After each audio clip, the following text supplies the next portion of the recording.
Where does this come from? Where does this menu come from? Say it's a Mayan crossover with Mexican. I was very frustrating knowing that a lot of restaurants opening, calling the restaurant Mexican restaurant, serving something simple like a lot of cheese, a lot of this, a lot of rice. I can make something unique. Some of the traditions or the techniques, they're kind of old and some of them are new.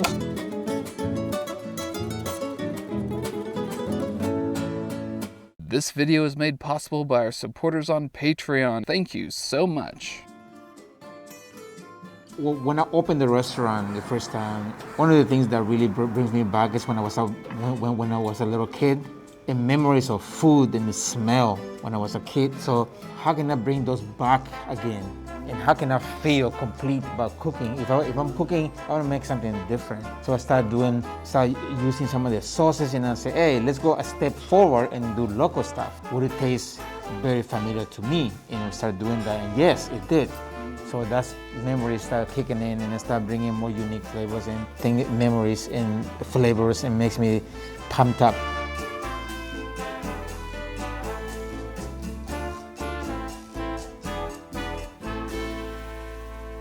Your cooking journey, it didn't start here in the United States. It started back in Mexico. Correct. And did you love cooking from the very beginning? Or? No, I hated it. My parents, after elementary school, I was probably 11, 12, and they said, hey, you need to work to save some money for the school. And I said, sure. And I was working in construction, and a lot of people work there for necessity, even in a younger age.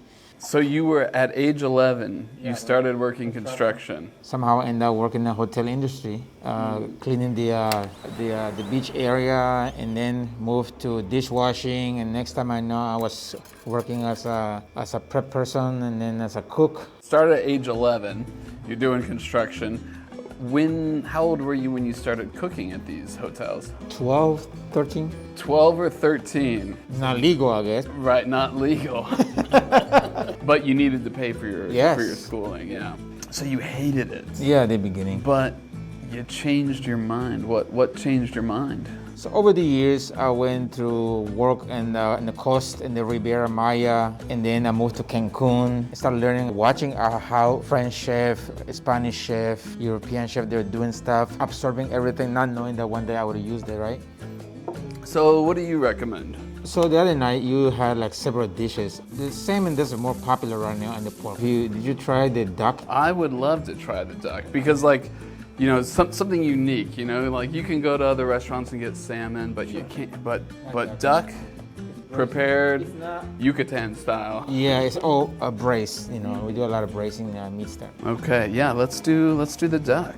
I'm a kind of person that gets bored with something doing over and over again, so I want to have the liberty to do something more different. So we change constantly just to give it a little freshness to the look and unique flavor also.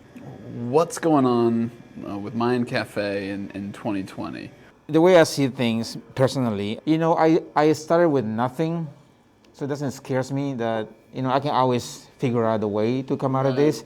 My business, and not only mine, but everybody else in the neighborhood, and then all over the world. I think any business, some are not doing well, like ours. I feel like we're in a recession, so we kind of stay neutral and stay afloat. We kind of go month by month in our mind to figure out what to do to just ride these few months. Hopefully, we just need to constantly thinking about ideas. How can we adapt to the environment? Can we do something else besides this? Can we provide service to another way? How to create different concepts. And you didn't start with Mayan Cafe. Correct. What was the first? In 1996, I started my business career with a small food truck. Start right away with the Mayan food, or were you just trying to be something else? I was trying to figure out what my market was, what kind of food I could do. At the beginning, I was making hot dogs, I was making meatloaf, trying to figure out what to do, what to sell, making mistakes, obviously. And one day, somebody comes up on the construction, and he asked me, do you have tacos? I said, no, but I can make tacos out of the meatloaf. So I went to the store and brought tortillas and chopped out the meatloaf, and here you are. And then you start thinking, hey, we should start doing more Latin fusion, and I start doing that, and the rest is history. All right. Let's zoom out here. All right. Wow, it smells so good. I can smell it even through my mask. So what's in the sauce again? It's just so black. The black sauce is made out of black burnt chilies to crisp. Whoa. So by burning all the chilies, it takes the heat away. And then we soak it in water, and then we blend it in the blender. So it's not spicy. Not spicy, but it should have a little smoky, very unique earthness of the flavor. You're right. It's not too spicy at all. It's very something that you probably never tasted before. No. The black sauce is used a lot in the rural areas, like villages, to do like rituals, festivities. And you get this duck locally. Yes. That is really tender. We get it from two farmers. So we know the duck in general, any kind of free-range chicken, or like I told you before, in any grass-fed beef, is very lean. So we have to be careful how we cook it. So that's why we braise some of the meat so it stays tender. Really nice, full of flavor. We always play with food. So we get the malanga. What's malanga? Malanga is our taro root. There are all kinds of malanga. There's shape, there's South American, there's Filipino. The one we use right now is kind of more like a tropical malanga. So we cut it with blanch it a little bit, and then we fry it. So when you eat it, it's super tender. And it's dusted with a little chili powder and salt and lemon juice. In a pickle jicama, in chayote squash, salpicón. And the jicama, mixing that together, it combines really good. And the malanga is really smooth and creamy. The flavor should be really intensive when you eat it. Their unique flavor. A little bit of spice, that is good.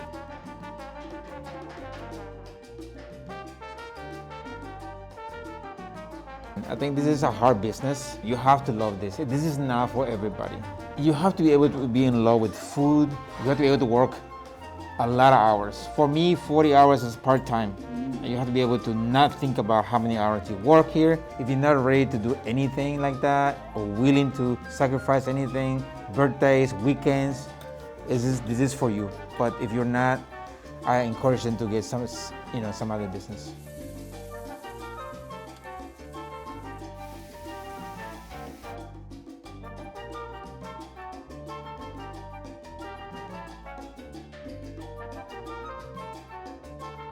There's no rules on cooking. There's no rules. No rules.